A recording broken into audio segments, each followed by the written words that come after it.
When I was in college, I didn't realize that building wealth happens in levels and that most people never learn them. My friends and I worked hard, even paid taxes, the bloody government, but avoided talking about money. The very topic was depressing and confusing. We weren't able to build financially stable bank accounts despite being engineers. Like, what? In our university lives, we were taught how to be good workers, not how to construct systems that grow money while you sleep. Once I finally faced that gap and understood these 3 levels, my entire relationship with money changed. And this is where it starts. The 3 levels.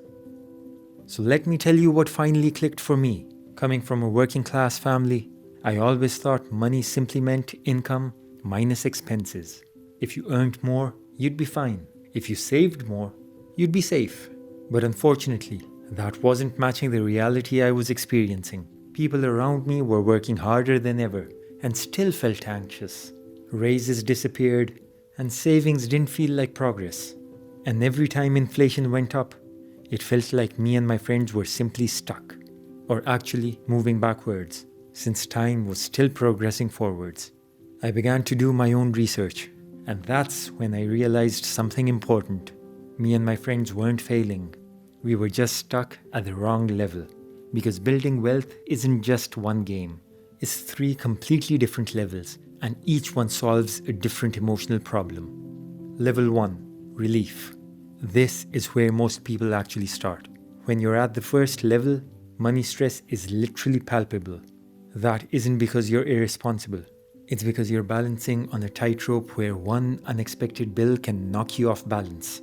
At this level, your goal isn't returns. It isn't optimization. It isn't beating the market. And it definitely isn't to follow what the mainstream media says. Your goal is relief.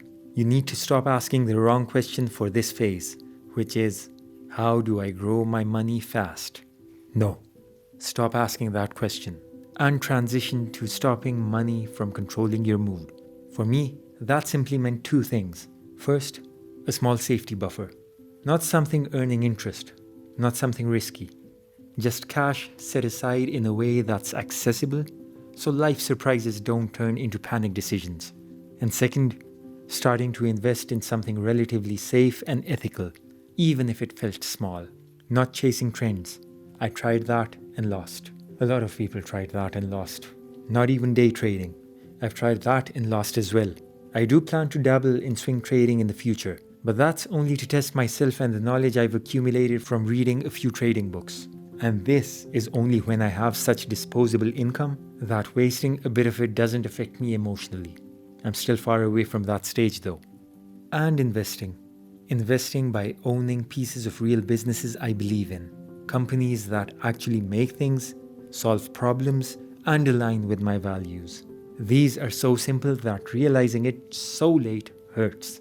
But I was thankful I at least realized it. And this is also where I made 2 rules for myself that changed everything. Learn every day, even a little bit, and automate the transfers. Khan Academy and then books and YouTube courses helped me a lot with the first, and automatic transfers helped me with the second, even though it was only a fraction of my paycheck initially. Because once it was automatic, you stop arguing with yourself every month. At level 1, you're not building wealth yet. You're building trust with yourself. And that matters more than any return. Level 2, control. This is where money stops needing willpower. Once you've proven you can save and invest consistently, something shifts. You stop thinking whether you can even do this and start thinking about further ways to make this run without you. This is the level of systems. This is where workplace plans come in. In most cases, these are the things like employer retirement funds. Now a quick pause here. If you're okay with conventional options, you already know what those are. 401ks, Roth IRAs, etc. But if like me, you care about ethical and interest-free investing, this is where you look for alternatives. Self-directed accounts, Sharia-screened funds, halal ETFs, asset-backed investments like sukuk instead of bonds. Same idea, different tools. The point isn't the label. The point is consistency and alignment.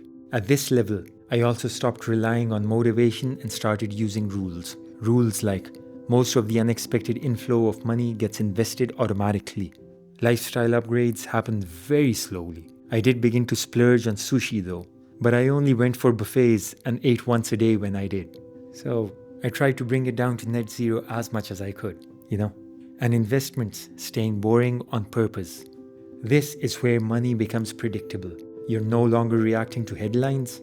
You're no longer wondering if you're doing it right, because you have a system, and systems don't get tired. And level 3, meaning. This level surprises people. Here's what shocked me the most. When people reach real financial stability, they don't suddenly chase riskier investments. They actually do the opposite. They protect what they've built. At this level, wealth isn't about returns anymore. It's about responsibility. This is where diversification matters more than excitement. Taxes and structure matter more than speculation. And values matter more than status.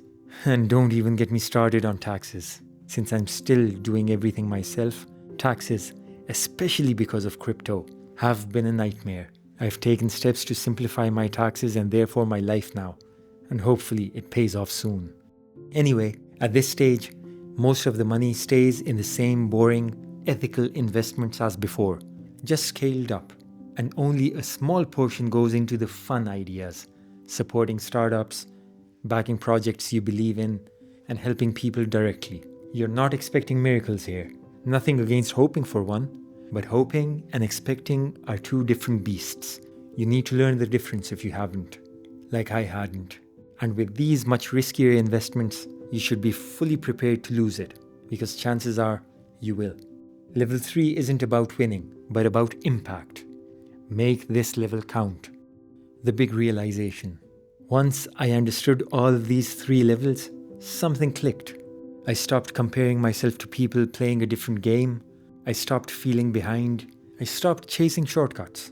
Because you don't skip levels in real life. You don't decorate the top floor before pouring the foundation. And once the system is built, money gets quiet.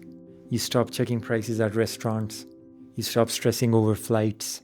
You stop feeling guilty for enjoying life, Not because you're flashy. I don't do flashy. I drive a Toyota Prius. But because your money is finally doing its job in the background. So, a rich life isn't about secret investments. It isn't about hype. It isn't about being smarter than everyone else.